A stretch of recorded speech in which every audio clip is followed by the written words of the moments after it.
Okay, let me get my slide. So hi, everyone. It's so good to see you. I hope you had a really good lunch.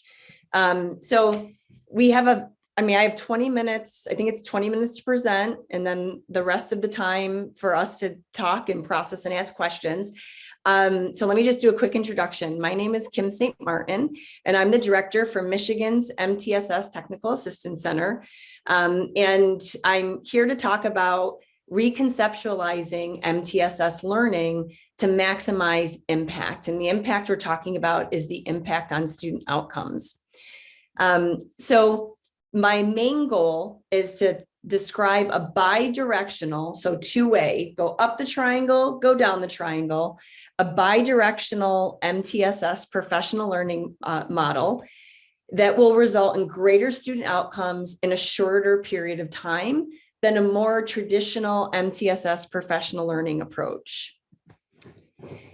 So I'm going to start off with just, kind of begin with the end in mind.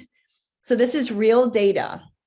This data represents first and second grade data. So these are real students.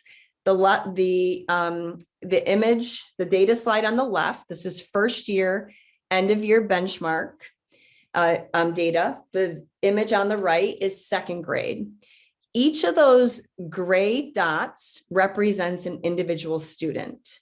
So you can see at the beginning of the year, you can see where students fall universal screening data score was, okay? And then you can see at the end of the year where they ended. So this is Acadians data. This is the Acadians reading composite score. And if the line is coded blue, that's a child that made well above typical progress. So for those of you who may not be familiar with Acadians screening assessments, Acadians has something referred to as pathways of progress, where they look at all the students in the same grade level who began the year at a similar point in terms of their level, their composite score, and they look at based on where they ended the year, was their progress well above typical? If it's green, above typical. If it's like that light green, was it typical? Yellow's below typical progress, and red is well below typical progress. So you can see that in this data slide, we had 58% of first graders made above typical progress or well above typical progress during the 2021-2022 school year. So that was last school year, still being impacted by COVID, by the pandemic. And 3 of those students also made their end of year benchmark goal. You see on the right-hand side for second graders, you see that 72% of second grade students made above typical progress or well above typical progress. So the good news is we had what I hope you're seeing is big growth in one school year, still in the midst of a pandemic, with many children being quarantined and absent from school. So I just wanted to compare, just to start off with the end in mind. So if we kind of unpack, what did we do? We were intentionally focusing on intensifying intervention. And we really wanted to explain the impact that intensifying intervention supports can really do. So our learning question related to this MTSS bidirectional model is this. So suppose different school teams, put yourselves in a school, suppose different school teams are responsible for tier 1 and the advanced tiers 2 and 3. Can they implement a quality MTSS framework to accelerate outcomes for all learners, including students with disabilities?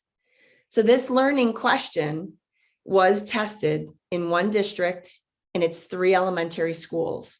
So that data slide that we just looked at is the aggregate of 3 elementary schools students and having an intentional focus on intensifying. Those were the outcomes that you saw for students, including students with disabilities. What we did was to focus on the advanced tiers 2 and 3. We taught the schools how to implement database individualization.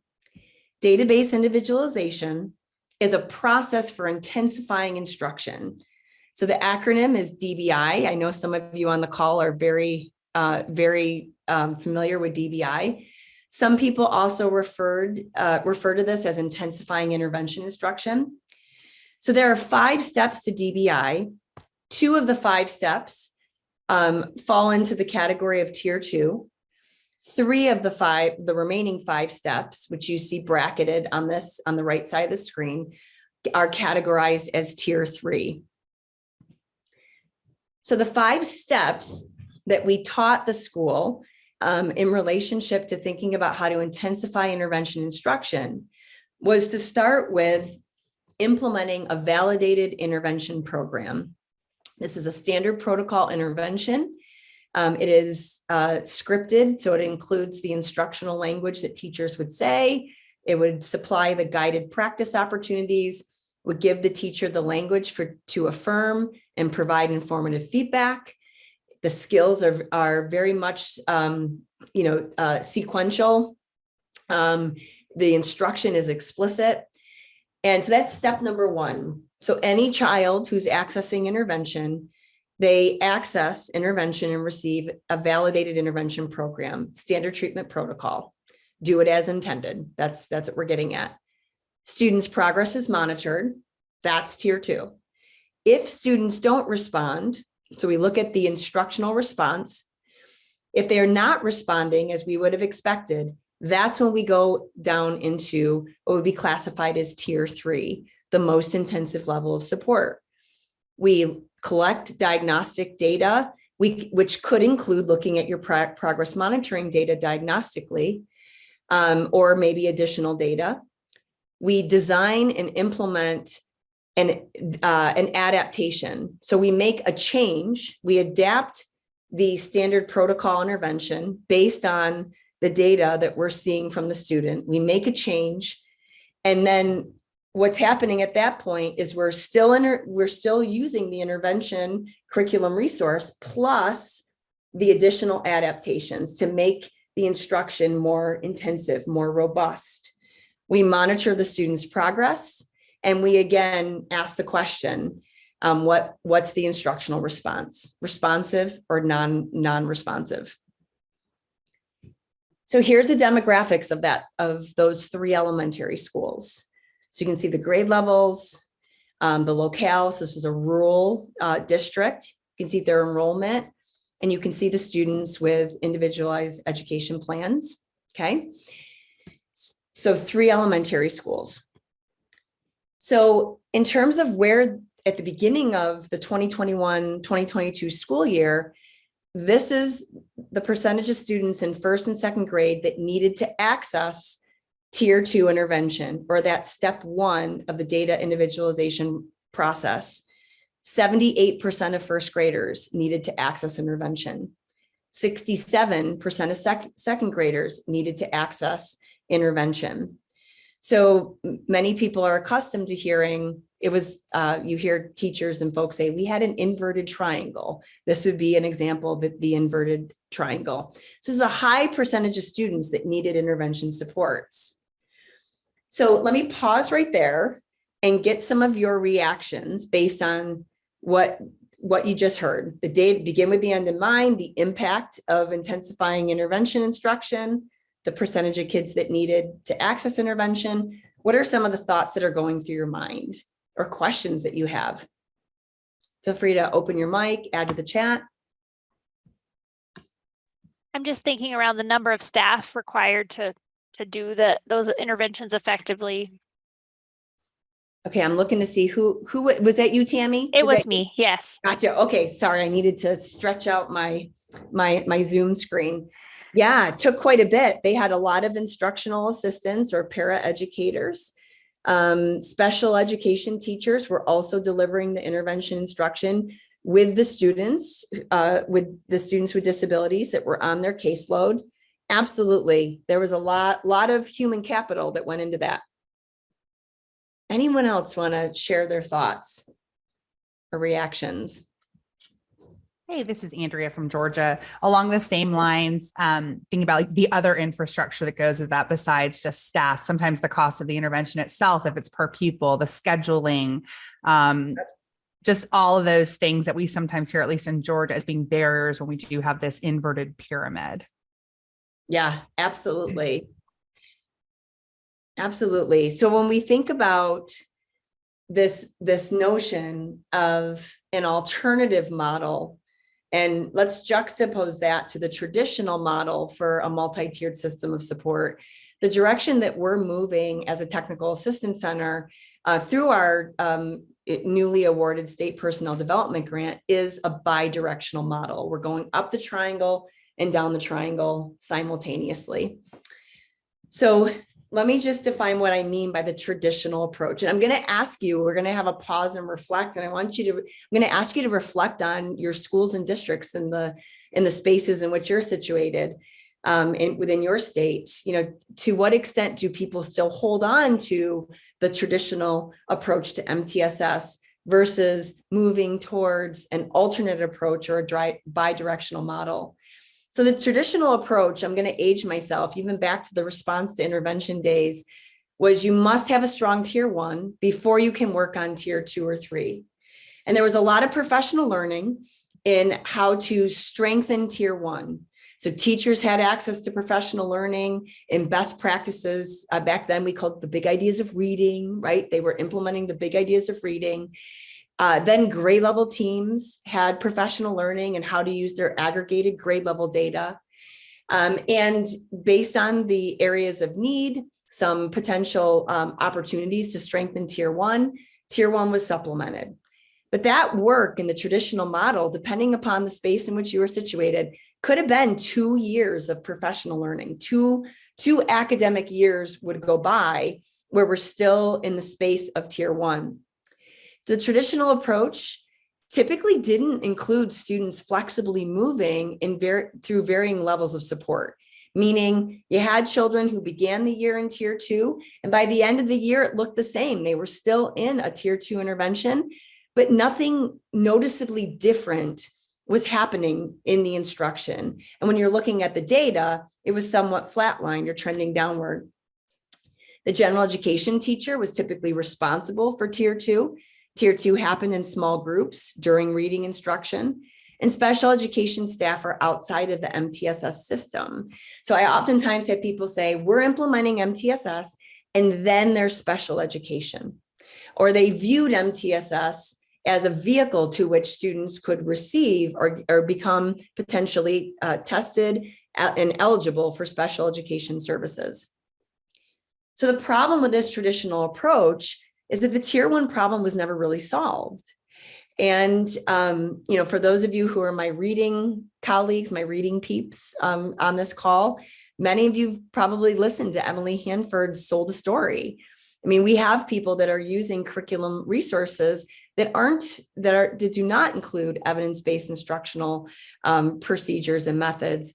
And so a lot of people kept saying, we're just not making movement in tier 1. And some folks would say tier 1, we're not there yet. So let's keep focusing on tier 1. So multiple years of PD happened. And it denied cognitive energy going towards thinking about quality intervention. Special education was typically excluded, and there wasn't team-based leadership happening for the advanced tiers. So oftentimes you saw the school leadership team kind of was piled on. They were handling school-wide PBIS. They were handling now the core reading curriculum. And there also wasn't a distinct level of intensity between what is classified as tier 2 versus tier 3. So these were some of the problems with the traditional approach.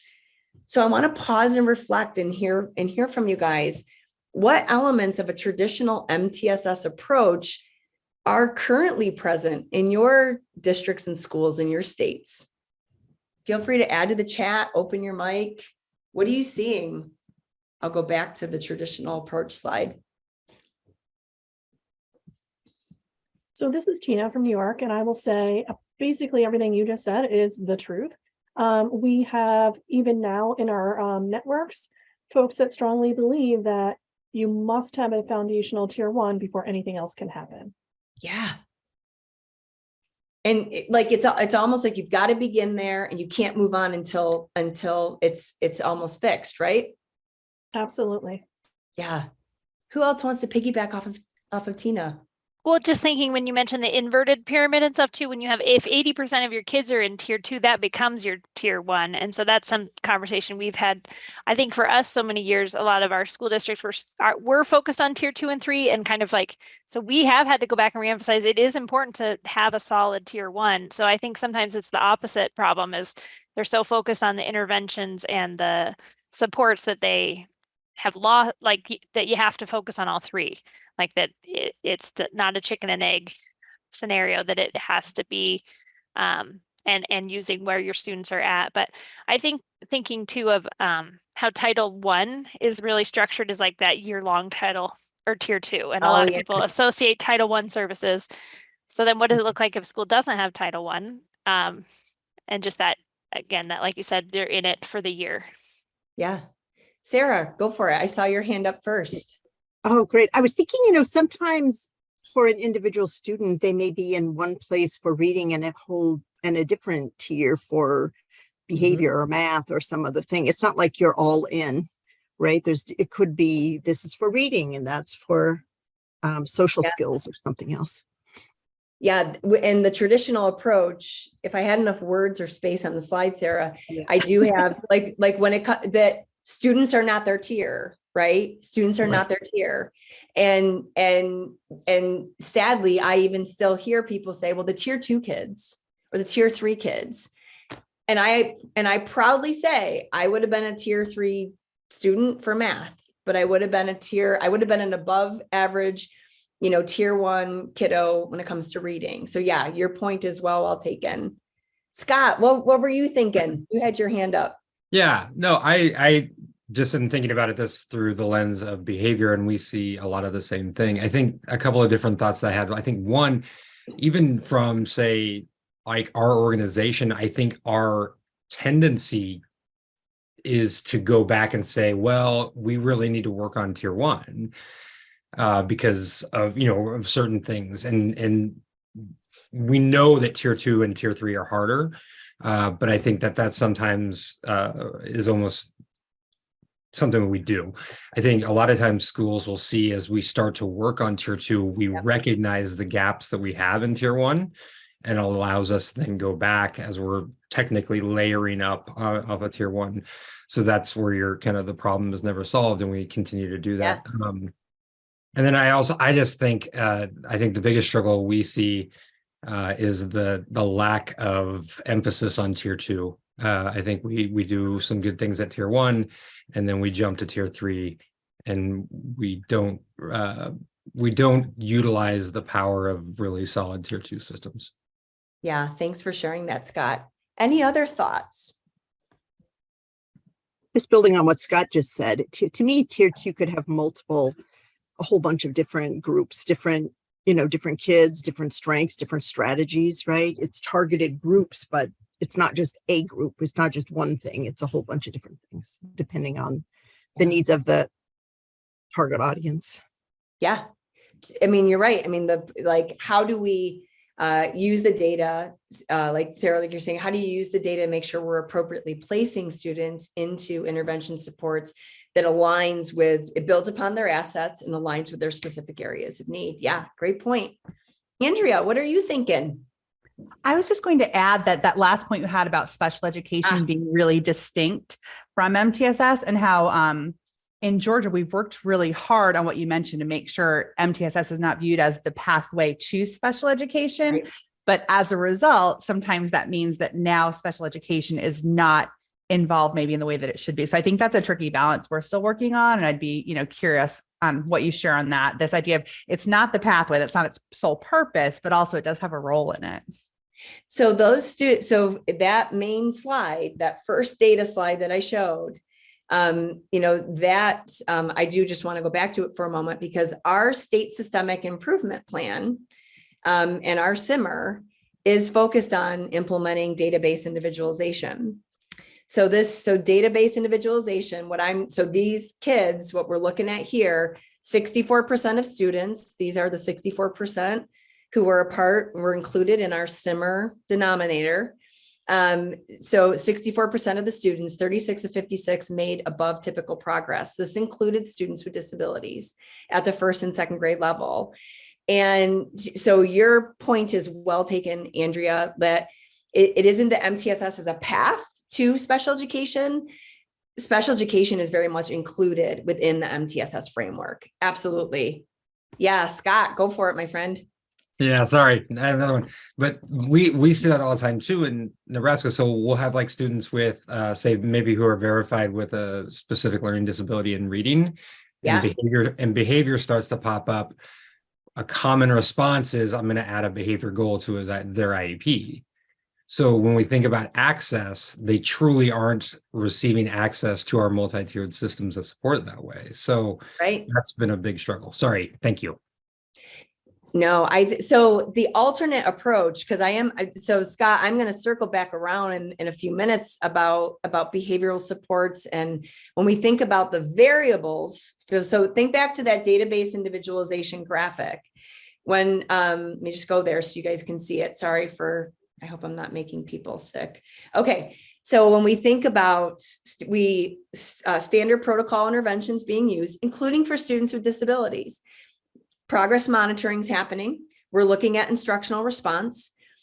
We have to ask why. We have to why did the instruction, why was it not as effective as we would have expected? And so the diagnostic piece, that third step of DBI, that bigger oval, is about perhaps collecting additional data to be able to establish a hypothesis. And then we make some adaptations to the interventions. What we're using within the database individualization process is the Fuchs and Fuchs, the taxonomy of intervention intensity. So the dimensions of intensive intervention. And those things include behavioral supports, comprehensiveness, meaning like explicit instruction, attention to transfer, helping kids generalize what they're learning in intervention outside of the context of the intervention setting, like back in the classroom, for example. It's looking at alignment, it's looking at dosage. And we've actually gotten to a point where through this learning question that we've started with, we've been able to take those variables, those dimensions, as Lynn and Doug call them, and rank order them. And right now, the data that we're seeing is that if the intervention is implemented with fidelity, and students are not responding to the instruction as we have expected, we can trace it back to a need to, we're actually intensifying the behavioral supports. That actually is the first dimension. And it goes back to some of Kent McIntosh's research around the integration of academics versus behavioral supports, right?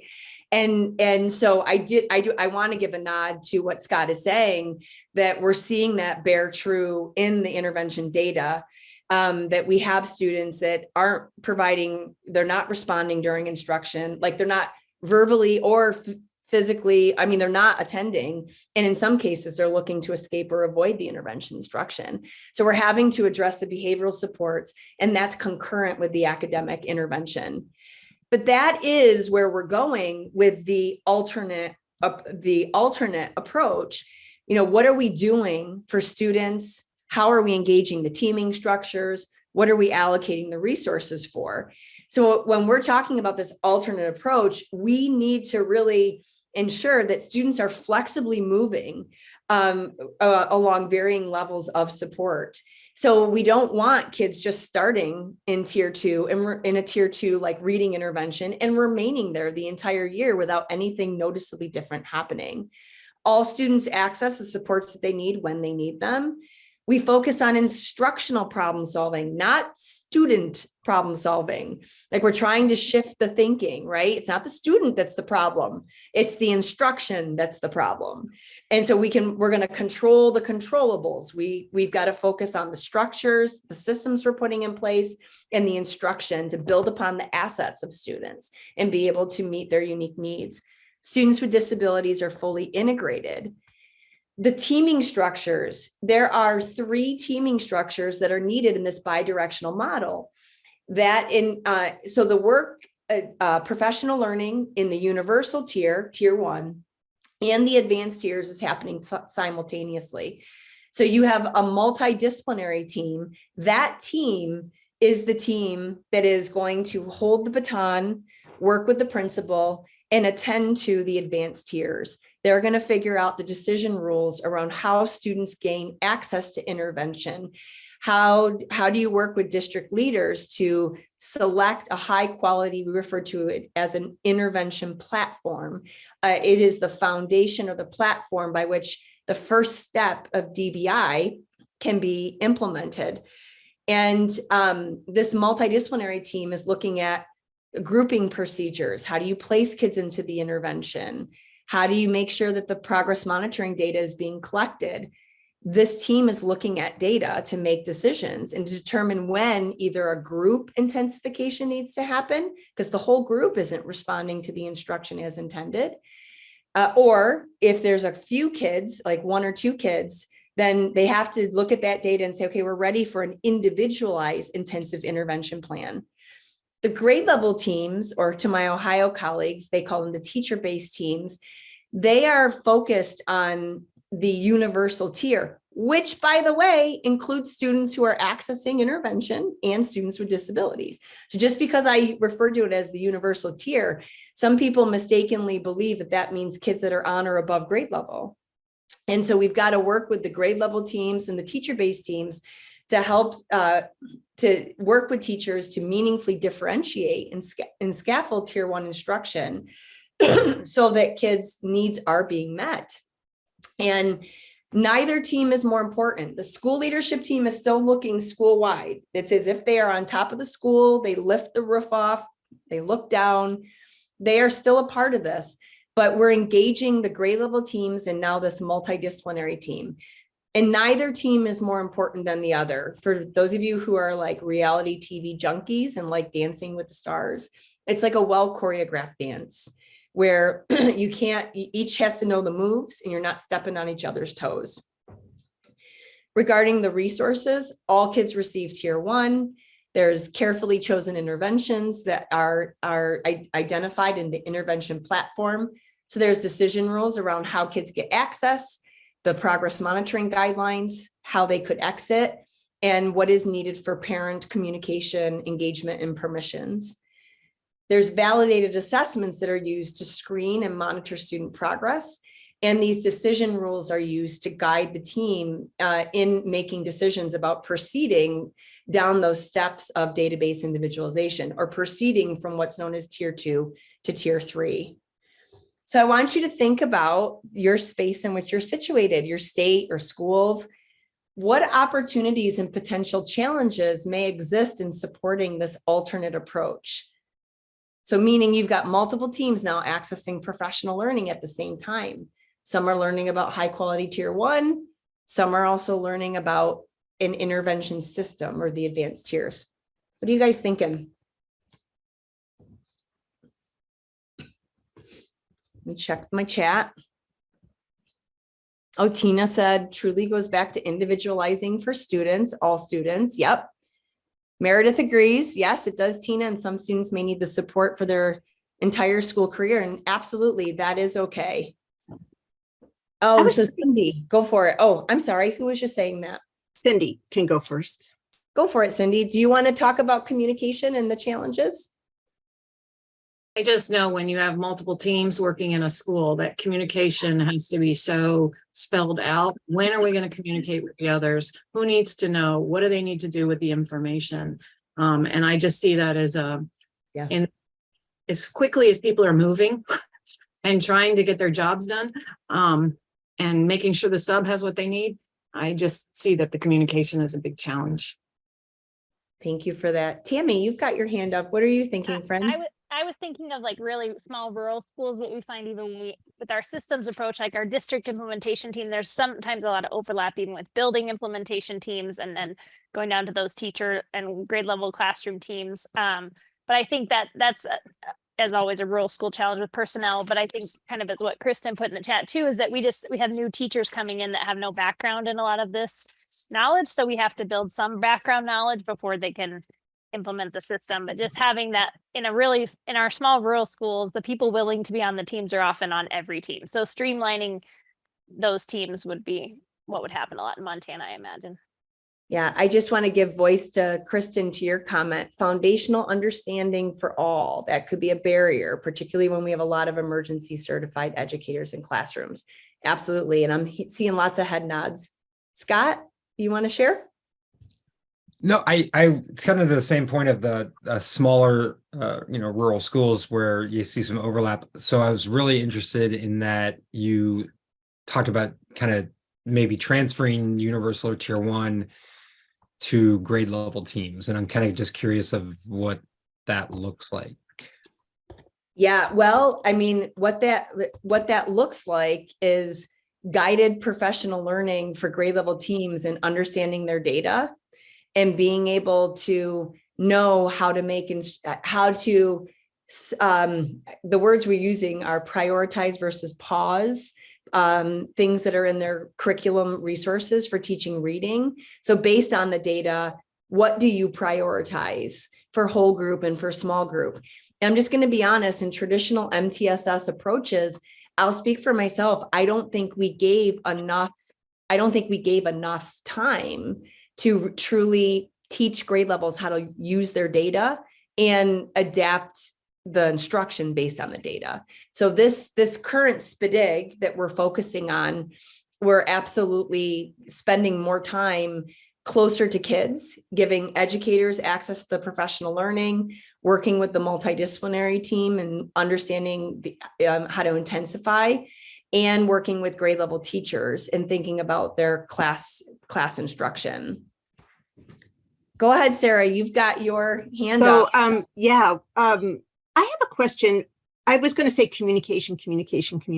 So people already jumped in and said that, as soon as like people are talking in different groups, like different people have different information. So probably like some coordination and communication across groups is important.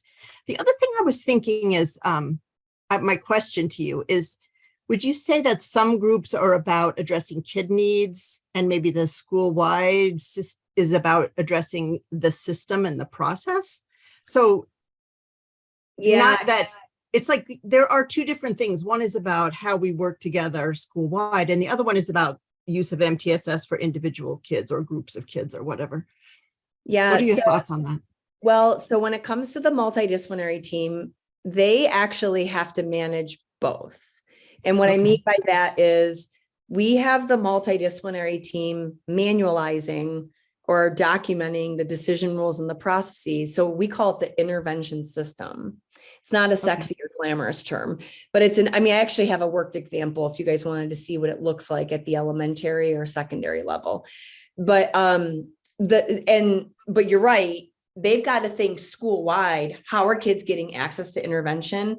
What are decisions related to like the universal screening, resource allocation? How many resources or what's the people power you have to determine how many kids actually can access intervention? So one of the data sources that we have multidisciplinary teams and the school leadership team looking at are intervention access and effectiveness. And so you think of access of, okay, given our resources, this is the percentage of kids who need intervention that can actually access it. And then of the kids who are accessing intervention, what percentage of those kids is the intervention instruction effective? And so we have found that that's a really important piece of data to look at and to feed up to your district implementation teams so that they can help, address some of the issues around access and the issues around effectiveness. The reason why school leadership teams still, in my opinion, have a school-wide systematic approach as well.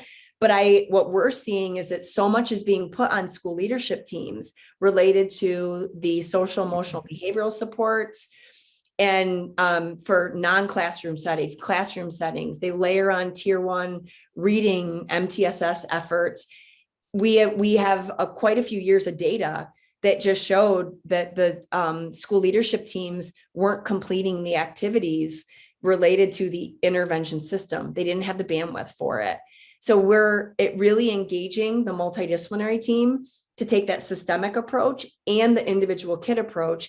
And we're asking that they try this out, try the systems out on at least one grade level, if not two. And we are recommending first and second grade, if it's an elementary space. Does that help, Sarah, answer your Yeah. question? Mhm.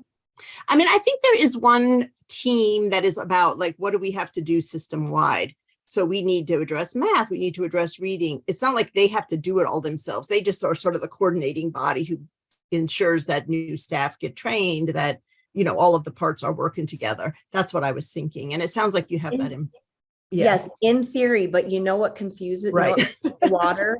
What muddies the water, full disclosure, what muddies the water are some of the systems fidelity assessments that do keep using the term the school leadership team or this, you know, or a leadership team. Yes, exactly. And so unfortunately, we do start to get into this confusion of like, it just sends the impression that it is the leadership team. So I agree with you, Sarah. We're actually starting to work with, especially our rural districts as well, but we're starting to work with schools to say, how are you going to organize this? Are you going to have a coordinating body? Is that your school leadership team with other work groups, for lack of a better term, where there's communication? And so you do have a group of worker bees that can actually advance the concept and the thinking. Yeah. Thanks. I have a follow-up question. And I was just curious, when you call it an alternative MTSS, I was wondering if there was another word that was sort of communicates what you're trying to say better, because it's not like we're going to drop everything we did. It's like we're going deeper. We have a better understanding. It's like an enhanced version or a bidirectional version, or using it in a better way with a fuller understanding, as opposed to, you know, how in education we do it for a while and then we like drop that and do something else, and then we drop that and do something else. So just curious about your thoughts of that phraseology or whatever. Well, we do call it a bidirectional model, but Right. frankly, that's not as palatable to the general audience. Okay. But I will say there are things in what I've called the alternative approach that I am totally okay with them dropping. Like, I'm sick of hearing student problem solving. I'm sick of hearing, you know, like, I mean, I didn't include the words kids are not their tier. There are some things that are happening that I really do want them to stop doing, but I couldn't think of an alternate word. So if you have a better suggestion, I'm all ears, my friend, all ears. All right. All right. No. So, but in terms of professional learning, so this is our new SPIDIG, guys. This is our new SPIDIG. And we've got, so the audiences who are accessing professional learning are teachers, the tier 1 teams. So this is like your school leadership team, your grade level teams. Like, so it's the teams that have their cognitive energy more focused on the universal tier. And there's professional learning for the advanced tier team, which we're calling the multidisciplinary team. Okay, so these are our audiences: the teachers, school leadership team, grade level teams, a multidisciplinary team. So what to make sure we're building capacity, not dependency, or not just a spray and pray kind of concept and not focused on implementation. We are also targeting professional learning to individuals in coaching roles or implementation support roles, like those who are going to be instructional coaches, who's coaching the interventionist to use the curriculum resources, who's coaching the teachers to use the curriculum resources, for example, to implement class-wide social, emotional, behavioral, supports, the coach of the school leadership team, the coach of the multidisciplinary team. So the last couple of slides, I outlined what's happening when, and the first 2 years are the bigger lift of professional learning. So our SPIDIG is 3 years, 3-year partnership, and it's focused at the early childhood, elementary level. And we're asking, due to sub issues and whatnot, we're asking people to prioritize early child. So like your preschool classrooms, like 3 and 4-year-old classrooms, and K2. They certainly could go higher than second grade, but a lot of folks are like, oh, I can't have that many teachers out. I don't know what I'm going to do. So this is what happens in year 1 in the fall. This is what teachers are accessing for professional learning. And so the emphasis at the teacher level in the fall is SEB, social, emotional, behavioral supports. And we use the prevent, teach, respond framework. So what are those prevention strategies? How are we making sure we're emphasizing teaching of socially appropriate behaviors? And what are some of those response strategies? The school leadership team, to your point, Sarah, we're teaching them how to distribute leadership and not feel like they have to take on the weight of the world. And and then they too are going to receive professional learning in maintaining a pulse on the classroom social emotional behavior support. Some would call it class-wide PBIS. The multidisciplinary team starts their training in the fall, and in the winter, teachers are getting foundational knowledge in the evidence-based reading instructional practices. We use letters that's written into our state aid. That's year one professional learning. Year two, the teachers, grade level team, school leadership team, multidisciplinary team, you can see the professional learning that they access. So at the teacher level, they continue with a social, emotional, behavioral emphasis, but it's behavioral strategies in the classroom. So these would be low intensity, but high frequency behaviors. Grade level teams are actually now on a monthly basis, like their grade level meetings, we're going to push in professional learning and teach them how to analyze their data and develop a grade level implementation plan. The school leadership team shifts their focus to PBIS or social emotional behavior supports in non-classroom settings. So the school leadership team is looking at the non-classroom settings. And the multidisciplinary team, they're fully implementing the intervention system. In the winter of year two, the teachers are beginning Letters Volume 2, which is focused on the language comprehension, reading comprehension pieces of the simple view of reading. So bottom line is what we're trying to do with this learning, like we're adding some questions. So the first question you saw at the beginning, and we layered on, well, suppose we increase teacher access to professional learning and social emotional behavior supports and evidence-based reading practices. Can learner outcomes be accelerated faster than the traditional MTSS approach? Plus, our third learning question, will accelerated outcomes lead to a quality MTSS framework that can be manualized and sustained over time? So this is kind of where we're heading. What are you guys thinking? What's going through your minds? And I see some things in the chat that I haven't had a chance to read yet, but what's going through your minds? Oklahoma, are you willing to bring some voice to your comment in the chat? Sure.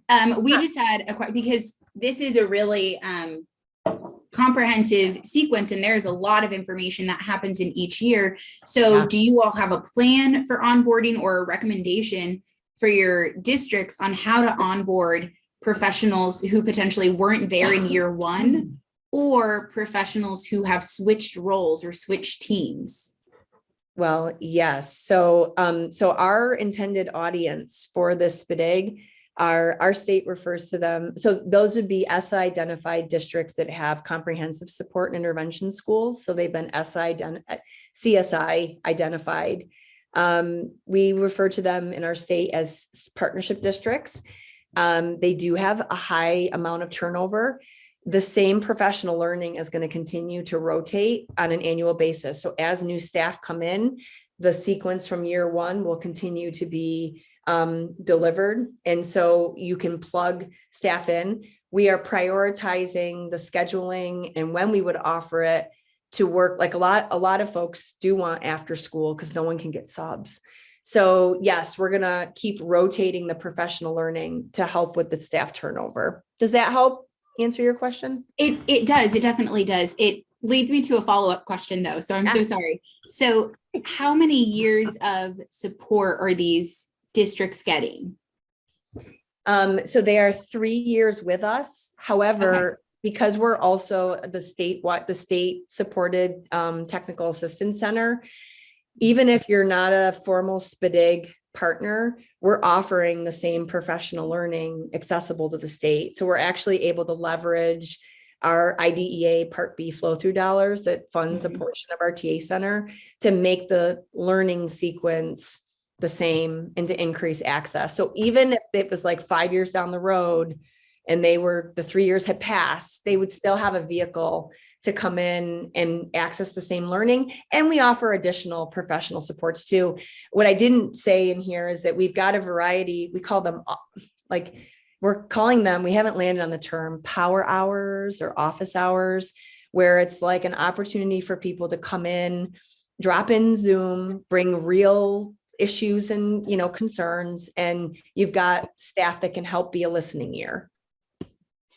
Yeah, I know I've just like sprayed so much at you guys, and I know we're like out of time, but So, I Kim, yeah. I was Go going to for say it, we have Sarah. about 5 minutes left, so I'll just to give you a heads up.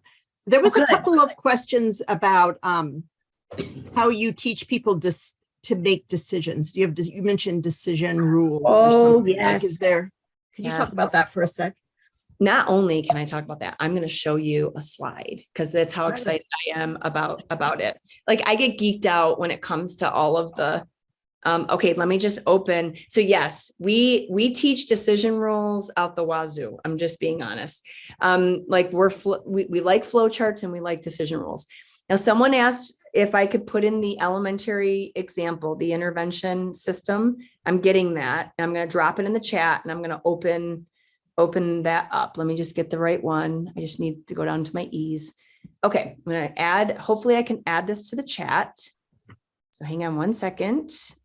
So as you're doing that, it sounds like you both teach content, like you teach the content of social emotional learning, Yeah, we do. reading, blah, blah, blah. But you also teach the process of how to deliver it, how to make decisions, how to collect data so that you can make decisions, right? Is that all the above? Like if you think Yep. it like our bread and butter for my implementation science geeks, our bread and butter is the competency driver. Like how do we help provide support to leaders in selection? Who do you need to send to training? Professional learning best practices, coaching implementation, and coaching people who are in those support roles. Okay, so in this worked example that you got in the chat, hopefully you got it. Did you guys get it? No, hang on, I didn't click the little like send button. Okay, it's just coming your way. So here you go. So this is the worked example of the elementary intervention system. So we've got a part that talks about how to analyze intervention data and determine if it's time to intensify the supports.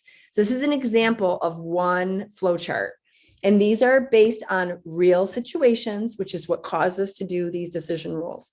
So the multidisciplinary team says, has there been at least 3 data points since the last instructional change? If no, do not make any changes to the intervention. Everyone wants to switch it up, guys. Like they meet in grade levels, like, well, we've got 1 data point and it didn't work. Let's switch up the group. Let's put in a new intervention. And then it throws chaos into the entire scheduling and system. So, but if yes, has a student been present for greater than 90% of the intervention sessions? So attendance, so they've attended. If the answer is no, so they haven't been present, don't make a change to the intervention. Address the attendance issue. There's a different need here going on. We got to address attendance. If they have, then you go to that third rectangle. Are any of the last 3 data points on or above the goal line? If the answer is yes, that means the intervention is working. So do not make any changes to the intervention. Okay. And if no, then we get them to a point where they have to think about, do you have to intensify for the group or do you have to intensify for the individual student? So this is one example of the types of decision rules that are in here. I hope that was a helpful example. I'm guessing it really was. Thank you for adding that and sharing the resource. I know we are running short of time. So Kim, I'm going to let you give the final words. And I know Kim is a great collaborator. So I will share anything. I think the final words are, this is a new approach for us with our SPDIG. And I really want a community of people where we can like really look at these 3 learning questions and say, how's it working? And I would love to keep collaborating with you guys as we try to figure out how to accelerate outcomes for all kids. So thank you.